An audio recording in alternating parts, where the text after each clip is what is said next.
Nah ini ulat sagunya guys. Kalau kalian makan ini kalian pinter. Nanti kalian bisa sepinter gue.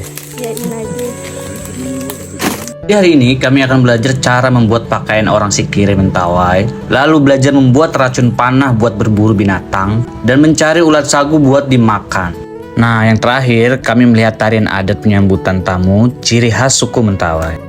Karena agenda hari ini cukup padat, jadi pagi hari kami itu sudah bangun dan disibukkan dengan aktivitas membuat sarapan. Nah sarapannya tetap terbuat dari sagu bakar, plus kopi dan juga teh. Tapi untungnya nih, kita bawa makanan lain seperti roti yang bisa dimakan bersama mereka. Hari ini si Kire atau Pak Aman mengajak kami ke tengah hutan buat nyari ulat sagu yang akan kita bakar dan dijadikan menu makan siang nanti. Ulat sagu ini hanya ada di dalam batang pohon sagu ya, terutama pohon sagu yang sudah membusuk. Jadi kita harus membelah pohon sagunya lalu mencari ulat-ulat yang banyak berkeliaran di dalamnya. Jujur awalnya agak geli sih, apalagi mereka terlihat gendut dan gemuk-gemuk. Tapi setelah dikasih tahu kalau ulat sagu ini bergizi dan bernutrisi, bahkan bisa langsung dikonsumsi tanpa diolah alias dimakan hidup-hidup, akhirnya saya mencoba memberanikan diri buat makan si ulat sagu ini nih. Nah kalau ditanya soal rasanya gimana, yang jelas kayak makan telur mentah dicampur dengan keju asin. Nah hampir sama lah kayak gitu, agak sedikit asem, asin plus anyir. Nah kalau kalian berani nyoba makan ulat sagu, saya sarankan hanya makan ulat sagu aja ya, jangan ulat-ulat lainnya, apalagi ulat berbulu,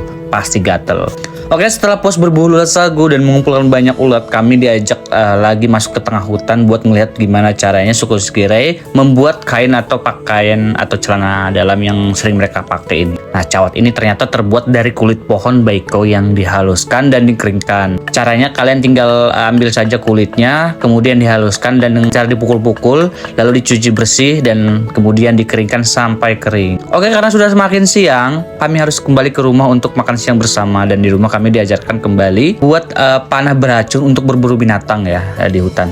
Jadi mereka ini tidak mengenal sistem perangkap binatang. Mereka ini mengandalkan panah yang dilumuri racun untuk melumpuhkan binatang buruan seperti monyet, babi liar dan juga rusa. Makanya ini kalau kalian lihat di dalamnya rumah Sikire, itu banyak banget tulang belulang kepala hasil buruan mereka selama ini. Nah untuk bahan racunnya sendiri itu cukup unik juga nih, karena terbuat dari campuran tanaman seperti kulit pohon ragi dan bahan-bahan lainnya untuk kemudian disatukan, diambil airnya. Untuk bahan-bahan lengkapnya sengaja saya nggak sebutkan ya, karena takut nanti kalian pakai untuk gunakan ngeracunin orang yang nggak bayar hutang sama kalian nanti. Airnya inilah yang akan selalu dioleskan ke ujung panah atau tombaknya dan dilakukan setiap hari sampai mengering, sehingga panahnya itu bisa digunakan kapanpun. Warnanya jadi kehitam-hitaman seperti ini nih. Nah selanjutnya kita akan melihat tarian khas suku Mentawai dari para Sikire.